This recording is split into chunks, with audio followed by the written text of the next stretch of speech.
Salam alaikum. Dans cette vidéo, on va parler des antitussifs. Pour ce groupe de médicaments, on peut le classer en deux classes médicamenteuses qui est selon le cas ou le symptôme qui est traité. Et dans cette vidéo, on parle bien sûr de la toux. Et en général, on rencontre plus fréquemment deux types de toux. Je dis en général, bien sûr, parce qu'il y a des toux qui sont dans un contexte plus spécialisé, peut-être derrière une pathologie sous-jacente comme dans un contexte asthmatique ou une pneumopathie, alors qu'en général, ce qu'on rencontre chez les patients, c'est les deux types de toux qui sont la toux sèche ou aussi dite la toux d'irritation, et deuxièmement, la toux grasse ou autrement dit la toux productive. Et pour la toux sèche, c'est toux elle correspond à une toux qui est non productive. Elle est non productive du mucus, elle est inutile, épuisante, irritante. Alors on n'en a pas besoin, alors on aura recours à des médicaments qui vont mettre fin à ces toux, qui sont les antitussifs. Et en général, les utilisés sont les antitussifs centraux qui vont éliminer le centre de la toux. Alors que pour la toux grasse c'est une toux dont le corps a besoin parce que grâce à ces toux, le corps il peut éliminer des éléments indésirables dans les voies pulmonaires grâce au mucus. Et quand cette toux elle est productive et elle élimine, alors là, le corps peut se libérer de ces éléments indésirables.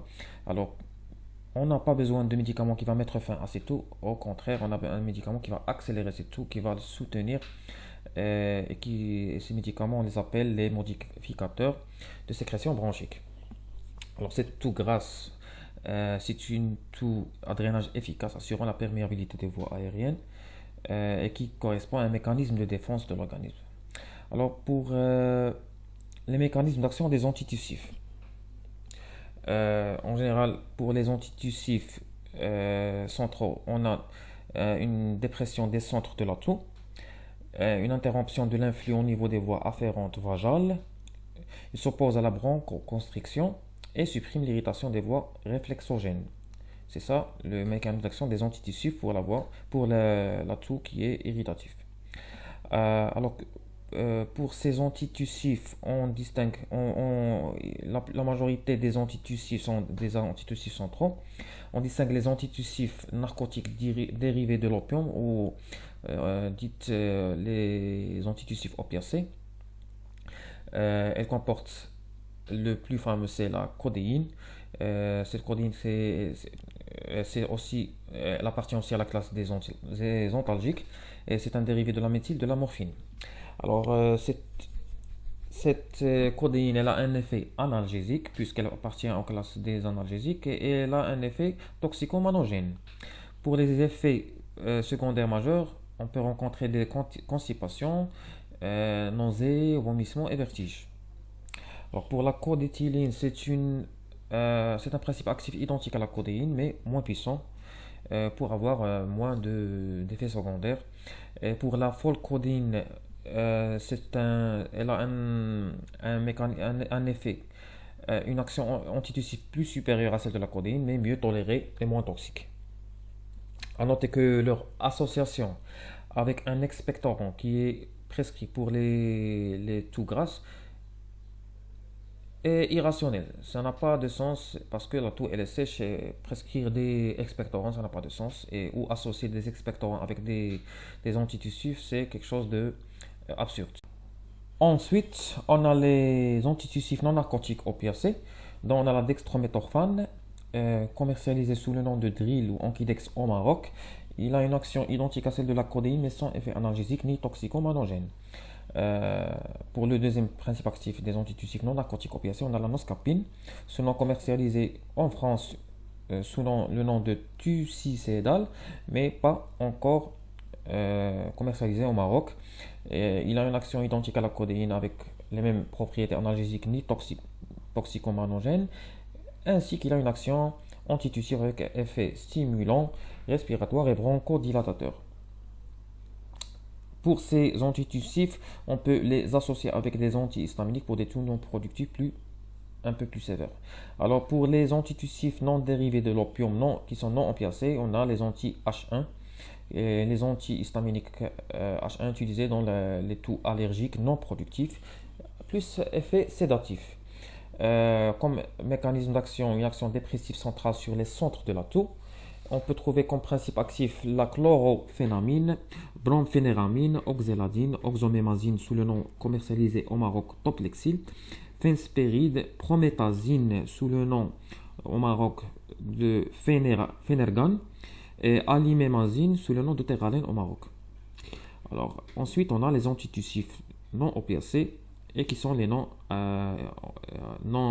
antihistaminiques H1 qui sont on a un seul médicament qui appartient à la classe médicamenteuse homéopathique qui est Stodal au Maroc.